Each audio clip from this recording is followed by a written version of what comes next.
Greetings once again. Part 27 of my figure gaming hobby series of videos will be covering 15mm Napoleonic basing styles. I've previously covered the sizes of 15mm Napoleonic bases in part 24, so apart from providing a recap of the summary of this video, my main objective here is to cover the different ways gamers base their Napoleonic figures. This is more a focus on providing ideas for basing Napoleonic figures rather than discussing rule mechanics or how to base figures. A quick recap of my conclusions in terms of the most universal size bases used by gamers. Note in countries which use imperial measurement, the conversion will not be exact but follows a similar sizing system. Saying that, there is an astounding variability in base sizes for Napoleonics, which are all valid and optimal for the rules that they are designed for, but this gives you a guide which allows you to use almost any set of rules with your figures, even if some minor house rules may be required. In summary, you can't really go wrong with these sizes, but an equally valid statement is, are these the best sizes to make your force mix look good? As you may be aware if you're a long-time gamer, it's all about looking good. Looking good is a surprisingly powerful motivator among gamers. While this is clearly a static diorama, it looks good and players, in the most part, wish to duplicate this look in a game. Yes, the game is the main reason why you're gaming, but while gaming, you want the game to look good because, quite frankly, that motivates you to continue gaming. I'm originally a board gamer, and while I enjoy board games, the only real driver in that area of the hobby is to win in a game.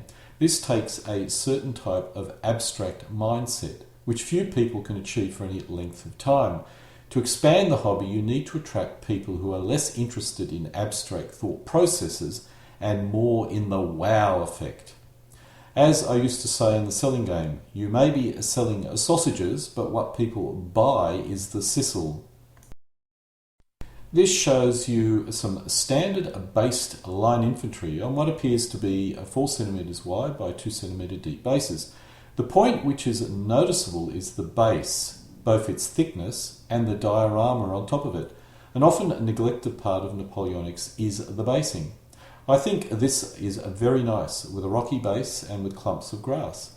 The thickness is possibly the result of the figure base being moulded into the actual base. I've no idea how this is being done, but another major issue with any kind of basing is how do you hide the metal base that the figure is on.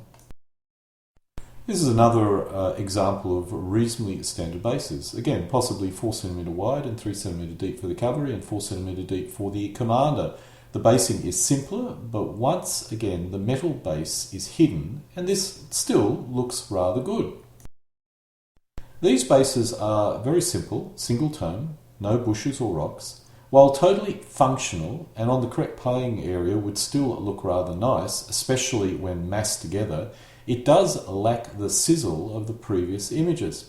A quick note, this shows another common basing system, 4 figures on a smaller square base, which allows for more flexibility in formation widths and gives you a nice mass effect. Figures using this basing strategy could use other rules, but increasingly rules which favour larger bases are becoming more popular. I suspect less bases to move around, and that does speed up gameplay.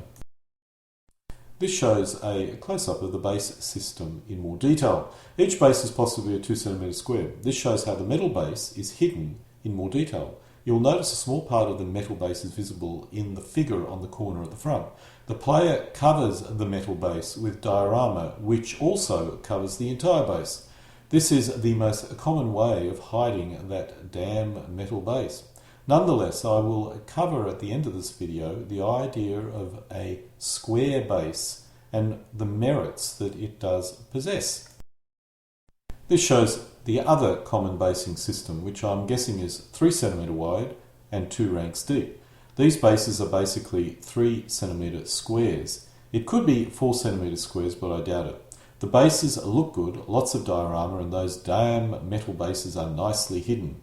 Fully square bases do offer an interesting advantage, as they allow players to make their base into a diorama.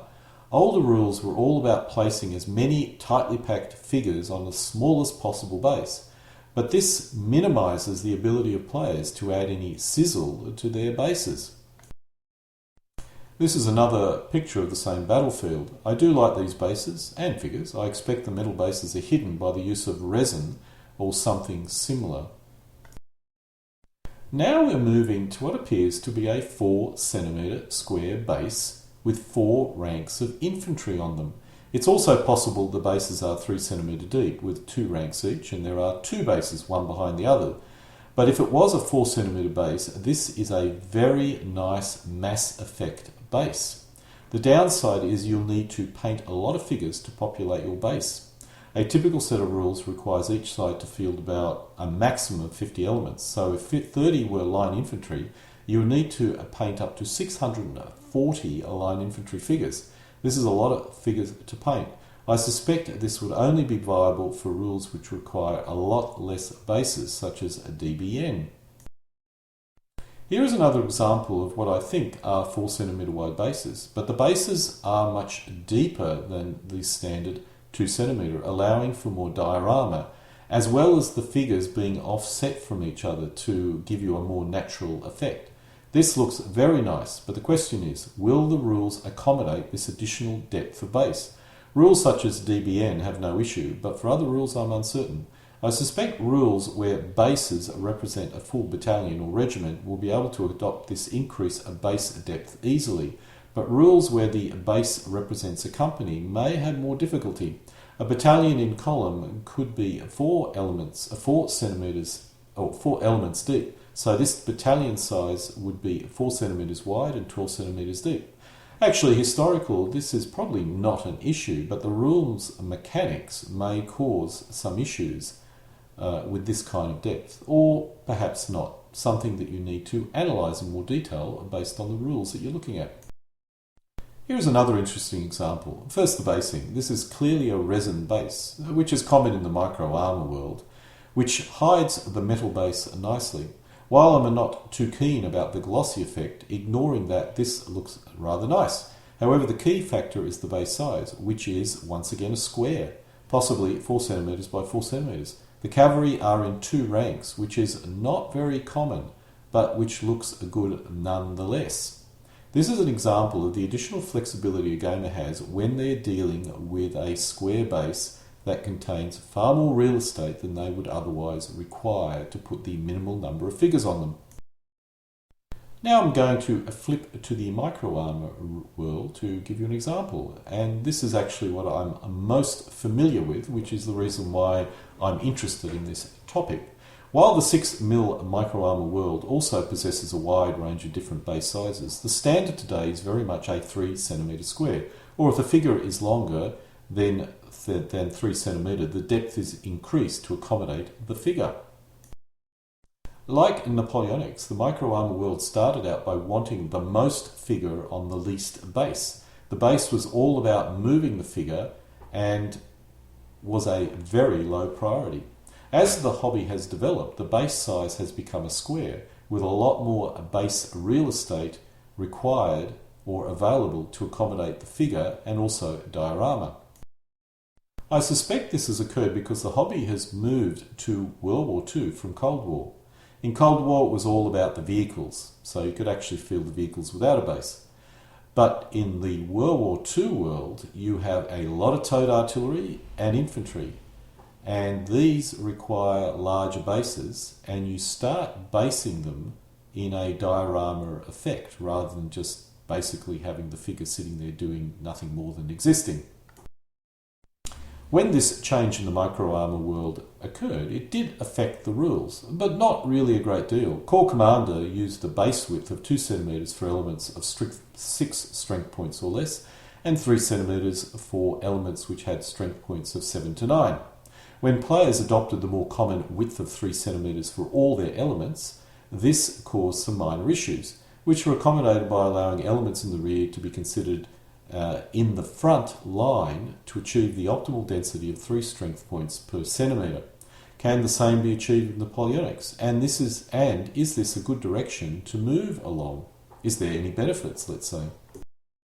Let's investigate if this is a worthy objective. What you see here is what looks like a static diorama, but it's not. These are figures on movable bases using a Napoleonic figure gaming set of rules. Here is a close-up. You may be able to see the gaps between the bases. These are gaming elements indeed, using 3cm or 4cm wide bases. I'm pretty certain they're 3cm infantry wide bases. Some other bases are 4cm wide. These look magnificent and, quite frankly, are a worthy objective to achieve if you wish to go down this level of detail. When we look from the top down, we now see the bases are unusually deep, allowing for an impressive amount of diorama.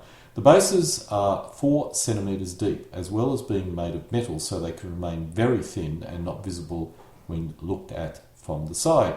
The metal bases are hidden with flocked, static grass and small brushes. I prefer the 2mm MDF bases, so will not go down the metal path, but the diorama is great. Incidentally, the main reason why I don't wish to go down the middle path is not because it doesn't look good. When you actually base like this and place on a good playing area and take a photograph, horizontally from the side, it looks magnificent. Unfortunately, when you're gaming, you very rarely ever see the figures that way. You normally look at the figures from the top down, and quite frankly, if the base is 2mm thick or if it's 0.5mm metal, the difference is quite minimal.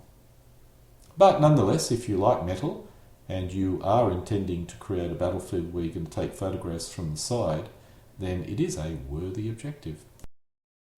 While this is not a single base, this shows the effect of mass troops, and this also looks great.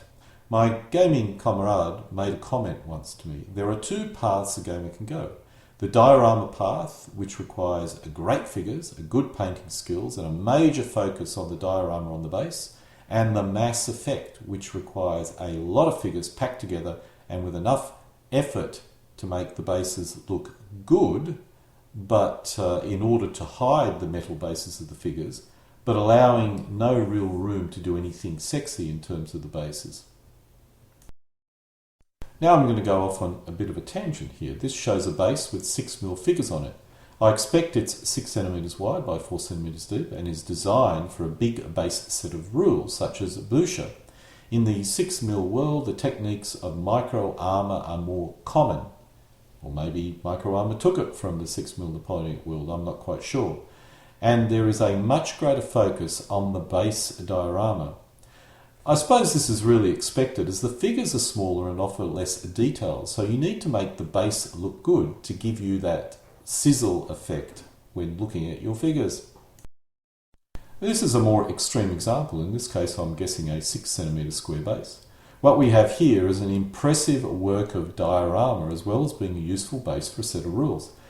A 6 centimetre square base, at 6 centimetre square bases, you're probably dealing with a maximum force mix of 12 to 24 elements per side, which is still a massive army and a lot of effort to paint. I like this idea, it has merit. However, with a base this large, I expect some form of strength point tracking is required, which I tend to dislike for a variety of reasons. This is even a better example of what can be achieved with this system. Once again, 6mm figures on a 6 centimetre square base. However, these are all what I call big base rule elements, which I will cover in more detail in another video at a later date. The objective here is to show you what type of effect can be achieved when the base is larger than you need to mount all the figures on it. The big choice, as my comrade once told me, was between mass troop or diorama, and both have their merits and are really a player choice. But assuming both uses an unusually deep base, how can we accommodate this with existing rules? The simplest solution is to use a system currently used for a number of different rules. All bases are 4 centimetres wide, with artillery on a 4 centimetre deep base and infantry cavalry both on a 3 centimetre deep base.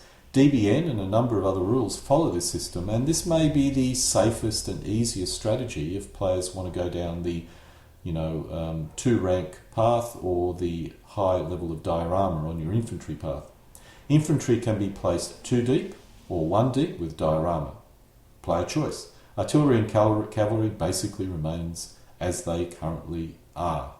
This is probably the simplest, easiest and safest strategy. As I've mentioned, it gives you some bang for buck without locking you out of a whole range of rules. However, there is a more ambitious strategy that players can adopt. To get more real estate, we need larger bases. We cannot alter the base width without changing the ground scale of the rules we are using, so the additional real estate must come from depth.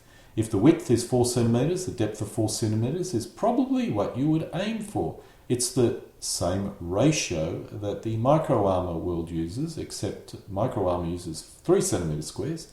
We are suggesting here 4 centimetre square. All gamers already do this with artillery, as an artillery base is a piece of diorama which contains crew, guns, perhaps a limber, and piles of cannonballs or something similar. The difference is all figures are based the same. Obviously, some figures, such as horse artillery, horse crew, may need a deeper base, but these are not really used in the game and are pure bling. So as a result, everything that matters on your playing area uses the same base real estate, 4 centimetre square. Now, there's no real major benefit of everything using a 4 centimetre square, but one sort of auxiliary benefit or possible benefit is that players can use movement trays, allowing them to use their bases for a big base set of rules, as well as an element-based set of rules. It's also a neat way of keeping track of casualties. So what we see here, these are bases which are made. Your 4 centimetre square base just slots into the slot, and you can basically have a big base of 3 elements, or you can make bigger ones of these. You can make them in any particular configuration you so desire. I would suggest probably the maybe a bit bigger, 12 centimetres wide, 2 deep is probably what you'd mainly aim for when you're talking about a big base set of rules. But nonetheless, it gives you that option. It's not a big benefit, I'd be the first to admit, but it's certainly a benefit. And quite frankly, if you go down the path of having 2 base sizes, 4x4 and 4x3, you can actually create these trays in any kind of sizes you wish. And actually for micro armour, I use these kind of trays for micro armour big base set of rules, such as LWRS, and I have 2 base size trays. One is 3 centimetre squares, and the other is 3x4 for deeper elements, such as tanks with big long guns. I'm really uncertain which way the 15mm Napoleonics hobby will go and end up, but I suspect there will be an increased focus on larger bases, allowing for more diorama or even more massed infantry, as it has occurred with 6mm. This depends greatly on the rules being used, and actually I do see some interesting trends in terms of the rules. Back in the olden days, rules were incredibly detailed and complex. The move very much these days is to move towards much simpler and easier to play rules. I mean, DBN may be an extreme example, but there must be a middle ground between a DBN and, let's say, Empire 3rd edition. And so, part 27 of my video series on player ideas comes to a close, in this case concerning Napoleonic figure basing styles. Just a quick note, most of these photographs were taken from the internet. If anyone should object to their photos being used in this video, please let me know and I shall immediately remove it. But the images that I saw on the internet were just so nice I had to include it in here rather than use my own figures.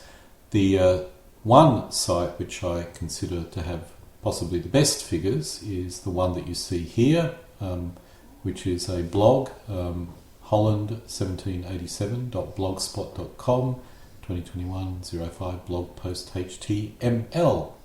Additional material on Napoleonic stuff, game aids, etc. can also be found on the Figurenspiel group site.